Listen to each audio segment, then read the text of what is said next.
क्या आपने कभी सोचा है कि हिमालय की गोद में स्थित केदारनाथ मंदिर सिर्फ पत्थरों से बना एक मंदिर नहीं, बल्कि रहस्यों का वो भंडार है जिसे आज तक पूरी तरह कोई समझ नहीं पाया? कैसे एक विनाशकारी बाढ़ भी इस मंदिर को हिला नहीं पाई? कैसे यहाँ का शिवलिंग प्रकृति के हर नियम को चुनौती देता है? और क्यों हजारों सालों से यहाँ भक्तों की आस्था कभी कम नहीं हुई? आज हम आपको लेकर चलेंगे इस अद्भुत मंदिर के ऐसे रहस्यमयी सफर पर जो आपके रोंगटे खड़े कर देगा और शिव की महिमा को समझने पर मजबूर कर देगा। तो चलिए शिव की इस दिव्य भूमि की यात्रा शुरू करते हैं। हर हर महादेव। केदारनाथ मंदिर उत्तराखंड के रुद्रप्रयाग जिले में स्थित है, जो हिमालय श्रृंखला का एक हिस्सा है। यह मंदिर 12 ज्योतिर्लिंगों का हिस्सा होने के साथ साथ पंचकेदार और 4 धाम यात्रा में भी शामिल है। यह मंदिर 3562 मीटर की ऊंचाई पर स्थित है। कहा जाता है कि इस मंदिर का निर्माण पांडवों के पोते जन्मेजय ने करवाया था और इस मंदिर का पुनर्निर्माण आदि शंकराचार्य ने किया था। क्योंकि यहाँ का मौसम स्थिर नहीं रहता, इसलिए यह मंदिर अप्रैल से नवंबर के बीच दर्शन के लिए खुला रहता है। यह मंदिर 3 तरफ से पहाड़ियों से घिरा हुआ है, जिनमें से एक ओर 22,000 फीट ऊंची केदारनाथ पहाड़ी, दूसरी ओर 21,600 फीट ऊंची कर्जकुंड पहाड़ी और तीसरी ओर 22,700 फीट ऊंचा भरत कुंड है। अगर हम केदारनाथ हिस्ट्री इन हिंदी की बात करें तो पौराणिक दृष्टि से यह मंदिर बहुत ही ऐतिहासिक है। इसकी स्थापना को लेकर बहुत से बातें जनमानस में प्रचलित हैं। कहा जाता है कि यह मंदिर 8वीं शताब्दी में बना था। केदारनाथ मंदिर की स्थापना को लेकर कई विरोधाभास प्रचलित हैं। कई जगह कहा गया है कि इस मंदिर का निर्माण पांडवों के पोते जन्मेजय ने करवाया था। एक मान्यता है कि इस मंदिर का निर्माण आदि शंकराचार्य ने 8वीं शताब्दी में करवाया था। वहीं ग्वालियर से प्राप्त हुई राजा भोज की स्तुति के अनुसार यह मंदिर राजा भोज ने बनवाया था, जिनका शासनकाल 1076 से 1099 ईस्वी तक था। राहुल सांकृत्यायन के मुताबिक यह मंदिर 12वीं-13वीं शताब्दी में बनाया गया था। इसकी स्थापना को लेकर कुछ पौराणिक कथाएं भी प्रचलित हैं। शिव पुराण की कोटि रुद्र संहिता के अनुसार आदिकाल में भगवान विष्णु ने नरनारायण के रूप में बद्री वन में अवतार लिया था, जहां वह रोज पार्थिव शिवलिंग का निर्माण करके भगवान शिव की पूजा किया करते थे। उनकी भक्ति से खुश होकर भगवान शिव ने उन्हें दर्शन दिया और वरदान मांगने को कहा। तब नरनारायण ने भगवान शिव से वरदान मांगा कि वे इस क्षेत्र में निवास करें, ताकि अन्य भक्त भी उनके दर्शन का लाभ लेकर सुखी हो सकें। तब भगवान शिव ने उनकी बात मानकर कहा कि वे इस क्षेत्र में रहेंगे और यह क्षेत्र केदार क्षेत्र के नाम से जाना जाएगा। यदि हम केदारनाथ धाम की वास्तुकला की बात करें तो इसकी वास्तुकला और निर्माण शैली बहुत ही सुंदर है। यह मंदिर कत्यूरी शैली में बना हुआ है। लगभग 1000 वर्षों पुराना माना गया है। केदारनाथ धाम मंदिर 6 फीट ऊंचे चौकोर चबूतरे पर बनाया गया है। इसके गर्भगृह और मंडप के चारों ओर परिक्रमा पथ बना हुआ है और बाहरी प्रांगण में नंदी बैल की मूर्ति स्थापित की गई है। मंदिर 3 भागों में बंटा हुआ है: गर्भगृह, मध्य भाग और सभा मंडप। गर्भगृह के बीचों बीच श्री केदारेश्वर स्वयंभू ज्योतिर्लिंग विराजित है। इसके अगले भाग में गणेश जी की आकृति और मां पार्वती यंत्र विद्यमान है। इस ज्योतिर्लिंग पर प्राकृतिक रूप से निर्मित यज्ञोपवीत और पीछे प्राकृतिक रूप से निर्मित स्फटिक माला है। इसमें नवलिंग आकार विग्रह विद्यमान है, इसलिए इसे नवलिंग केदार भी कहते हैं। ज्योतिर्लिंग के चारों ओर 4 बड़े खंभे बने हैं, जिन्हें 4 वेदों का प्रतीक माना जाता है। इन खंभों के पीछे से ही भगवान की परिक्रमा की जाती है। मंदिर की छत कमल के आकार की बनी हुई है। ज्योतिर्लिंग की पश्चिम तरफ एक अखंड दीप है, जो हजारों साल से जल रहा है।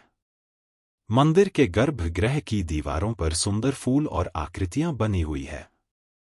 महाभारत युद्ध खत्म होने के बाद पांडव अपने भ्रातृहत्या के पाप से मुक्त होना चाहते थे।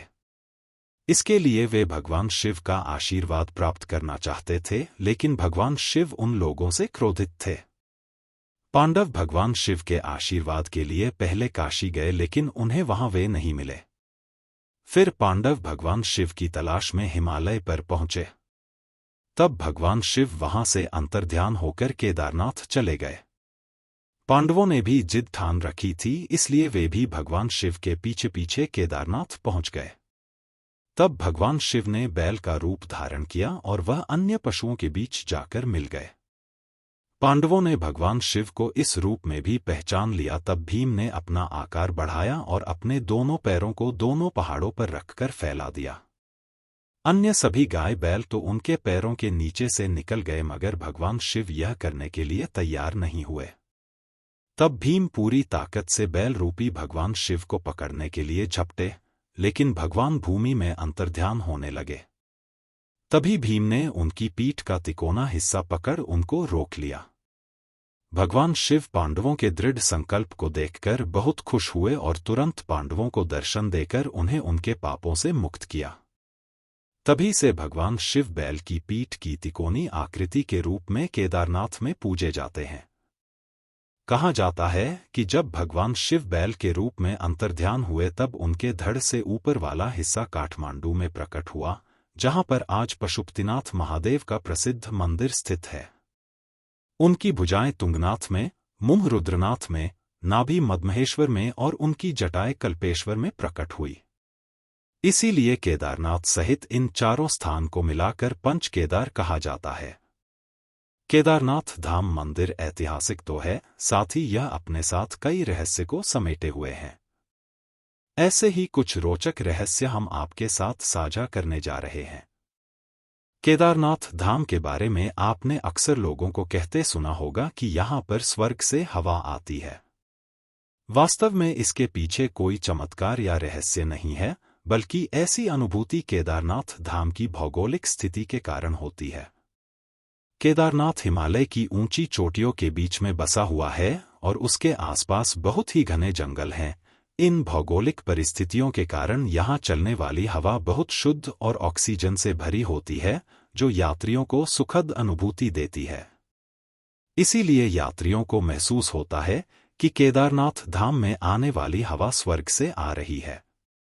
सन 2013 में केदारनाथ धाम में एक बहुत ही भयंकर त्रासदी हुई। जून के 16 से 17 2013 को चौड़बाड़ी झील में बादल फटे, जिससे भारी मात्रा में मलबा और बड़े पत्थर बहकर आए।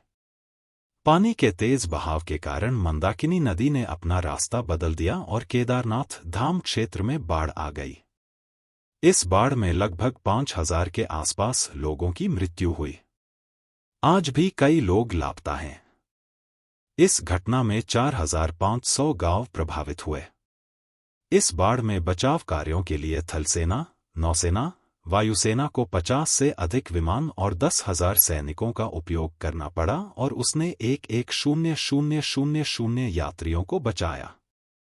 इतनी भीषण बाढ़ के बावजूद भी मंदिर के ढांचे में कोई भी प्रभाव नहीं पड़ा। देहरादून की वाडिया इंस्टीट्यूट ऑफ जियोलॉजी ने केदारनाथ धाम के पत्थरों पर लिग्नोमैटिक डेटिंग एक्सपेरिमेंट किया, जो कि पत्थरों की उम्र पता लगाने के लिए किया जाता है। इस परीक्षण के दौरान पता लगा कि केदारनाथ धाम मंदिर 14वीं से 17वीं शताब्दी के बीच बर्फ के नीचे दब गया था। उसके बाद भी इसके ढांचे में कोई भी परिवर्तन नहीं आया। 400 सालों के इस हिस्से को हिम युग के नाम से भी जाना जाता है। कहा जाता है इसके बाद मंदिर का पुनरुद्धार शंकराचार्य ने करवाया था। केदारनाथ यात्रा का भारतीय जनमानस में बहुत महत्व है। हर साल लाखों तीर्थ यात्री इस पवित्र स्थल पर दर्शन के लिए जाते हैं। यह मंदिर हिंदू धर्म की पवित्र 4 धाम यात्रा में शामिल है, जो हर साल आयोजित की जाती है। इस यात्रा में केदारनाथ के अलावा बद्रीनाथ, गंगोत्री और यमुनोत्री भी शामिल है। आइए हम जानते हैं केदारनाथ धाम यात्रा के बारे में। केदारनाथ धाम मंदिर बहुत ही दुर्गम स्थल पर है और अधिकतर बर्फ से ढका ही रहता है, इसलिए इस मंदिर की यात्रा के लिए प्रशासन ने एक निश्चित समय तय किया है। हर साल यह मंदिर अप्रैल को दर्शन के लिए खुलता है और नवंबर में दिवाली 2 दिन बाद भाई दूज को बंद कर दिया जाता है। मंदिर के खुलने के दिन की घोषणा हिंदू पंचांग के अनुसार अक्षय तृतीया या महाशिवरात्रि को की जाती है। हिंदू धर्म के महान विचारक आदि शंकराचार्य, जिन्होंने 8वीं शताब्दी में केदारनाथ धाम का पुनर्निर्माण करवाया था, उनका समाधि स्थल केदारनाथ में स्थित है, जो यहाँ के प्रमुख पर्यटन स्थलों में से एक माना जाता है। केदारनाथ मंदिर के दक्षिणी हिस्से में एक प्रसिद्ध भैरवनाथ मंदिर स्थित है। इस मंदिर में स्थित भगवान है भैरव को क्षेत्रपाल के नाम से भी जाना जाता है, जिसका शाब्दिक अर्थ होता है क्षेत्र की रक्षा करने वाला। यह मंदिर पहाड़ की ऊंची चोटी पर स्थित है, जहां से केदारनाथ घाटी के मनोरम दृश्य दिखाई पड़ते हैं। केदारनाथ धाम के रास्ते में गौरीकुंड नाम का एक तीर्थ स्थान पड़ता है, जो केदारनाथ से 14 किलोमीटर की दूरी पर है। गौरीकुंड में गौरी देवी नामक एक मंदिर है, जो कि माता पार्वती को समर्पित है। ऐसी मान्यता है कि माता पार्वती ने गौरीकुंड की यात्रा की और भगवान शिव से अपना विवाह करने के लिए यहाँ पर एक लंबे समय तक ध्यान किया। केदारनाथ धाम से 18 किलोमीटर और गौरीकुंड से 5 किलोमीटर की दूरी पर सोनप्रयाग स्थित है, जो कि 1829 फीट की ऊंचाई पर स्थित है। इस स्थान के बारे में यह मान्यता है कि यहाँ पर भगवान शिव और माता पार्वती का विवाह हुआ था। इसी स्थान पर बासुकी नदी और मंदाकिनी नदी का संगम है। केदारनाथ धाम के गौरीकुंड पर पहुंचने के बाद मंदिर तक की दूरी 16 किलोमीटर रह जाती है, जिसे आप पैदल या पालकी से या फिर घोड़े के माध्यम से तय कर सकते हैं। केदारनाथ धाम मंदिर सवेरे 6 बजे खुलता है। मंदिर में दोपहर 3 से 5 बजे खास पूजा होती है, उसके बाद मंदिर बंद कर दिया जाता है। शाम को 7:30 से 8:30 के बीच ज्योतिर्लिंग का श्रृंगार करके आरती की जाती है और उसके बाद मंदिर को बंद कर दिया जाता है। केदारनाथ धाम में महाअभिषेक पूजा, लघु रुद्राभिषेक, पांडव पूजा, गणेश पूजा, भैरव पूजा, षोडशोपचार, शिव सहस्त्रनाम आदि पूजाएं की जाती हैं। केदारनाथ मंदिर का हिंदू धर्म में बहुत ही आध्यात्मिक महत्व है। यह योग व आस्था का बहुत ही पवित्र केंद्र है। सदियों से यह मंदिर है भारतीय आध्यात्मिक चेतना को प्रभावित करता रहा है। हर व्यक्ति को अपने जीवन काल में एक बार इस मंदिर का दर्शन अवश्य करना चाहिए। तो दोस्तों, केदारनाथ मंदिर सिर्फ एक धार्मिक स्थल नहीं, बल्कि यह शिव की अद्भुत महिमा और रहस्यों का प्रतीक है। क्या आपको इस मंदिर से जुड़ी कोई और अनसुनी कहानी पता है? नीचे कमेंट में जरूर बताएं। अगर आपको यह वीडियो पसंद आया तो इसे लाइक करें, अपने दोस्तों और परिवार के साथ शेयर करें।